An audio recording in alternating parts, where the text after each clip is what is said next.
Doctor तुमचं स्वागत. आपल्याला फोन प्रश्न विचारतात सुदेक्षणा लोळगे प्रश्न विचारतात अहमदनगरहून. विचारा. हा, माझा प्रश्न होता. मी म्हणजे माझ्या आजीला डायबिटीज आहे आणि म्हणजे मला मामा नाहीये, त्यामुळे आजीची काळजी कशी घेऊ शकतो आम्ही? आजीची काळजी ना, एकतर तिला खुश ठेव, सतत जितका वेळ तुला आजीला देता येईल तितका दे. आजी ऑटोमॅटिकली एकदम बरं वाटायला लागेल तिला. दुसरं म्हणजे तिची डायबिटीसची जी काही औषधं असतील ना ती रेग्युलरली द्यायची आणि ब्लड शुगर जे आहे ते व्यवस्थित कंट्रोलमध्ये राहील एवढं बघायला पाहिजे.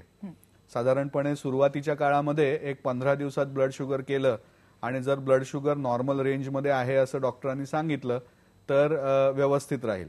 त्याचबरोबर जर ब्लड शुगर जास्त राहत असेल तर कुठे शरीराला इजा होत नाहीये, कापलं जात नाहीये किंवा पायाला काही इजा होत नाही, याच्यासाठी काळजी घ्यायला लागते. बऱ्याच वेळेला काय होतं की जर ब्लड शुगर वाढलेली असेल आणि जर पायाला दगड बिगड लागला तर एरवी आपण त्याच्याकडे दुर्लक्ष करतो, पण ज्याला मधुमेहाचा त्रास असतो त्या माणसाने तसं दुर्लक्ष केलं तर त्याच्यामध्ये इन्फेक्शन खूप लवकर होऊ शकतं.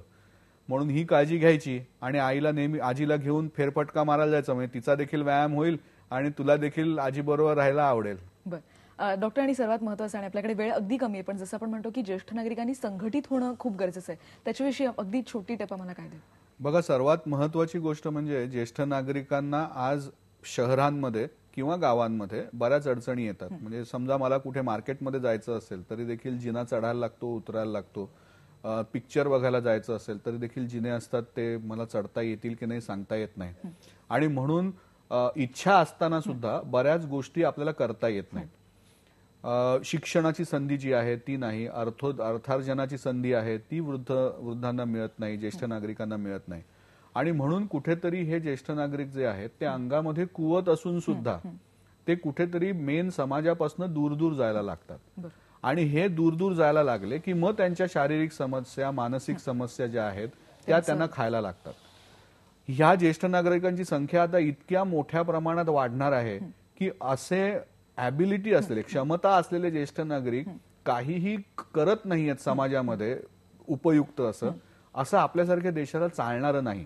आणि म्हणून त्यांना समाजामध्ये प्रोडक्टिव्ह हिस्सा कसा देता येईल ह्याच्याकडे बघणं आवश्यक आहे. आणि त्याच्यासाठी सामाजिक प्रश्न जे आहेत त्यांचे ते सोडवणं आवश्यक आहे. आणि त्याच्यासाठी ज्येष्ठ नागरिक संघांमध्ये ह्या ज्येष्ठ नागरिकांनी येणं आणि काहीतरी समाजासाठी करणं, समाजामधल्या कामांमध्ये हातभाग लावणं हे महत्वाचं होतं. नक्कीच. आणि या कार्यक्रमात आपण बघितलं की आज आपण काळजी वृद्धत्वातली या विषयावर आपण चर्चा केली. डॉक्टर आशिष देशपांडेंनी या विषयावर आपल्याला मार्गदर्शन केलं.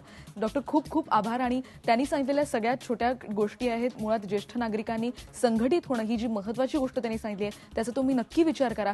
जाताना फक्त एवढंच की या कार्यक्रमात व्यक्त करण्यात आलेली मतं ही तज्ज्ञांची मतं वैयक्तिक आहेत. कोणत्याही उपचाराआधी, कोणत्याही सायकोलॉजिकल ट्रीटमेंटच्या आधी तुमच्या डॉक्टरांचा सल्ला घेणं हे आवश्यक आहे. आणि उद्या टॉक टाइममध्ये आपण भेटणार आहोत डायबिटीज तज्ज्ञ डॉक्टर विजय कुलकर्णी यांना आणि चर्चा करणार आहोत मधुमेह आणि स्थूलपणा या विषयावर. तुम्हाला जर काही प्रश्न असतील तर तुम्ही उद्याही 1:30 ते 2 या वेळेत फोन करू शकता 02266899 या नंबरवर. आणि तब्येतीची अशीच काळजी घ्या. पहा फक्त IVN लोकमत.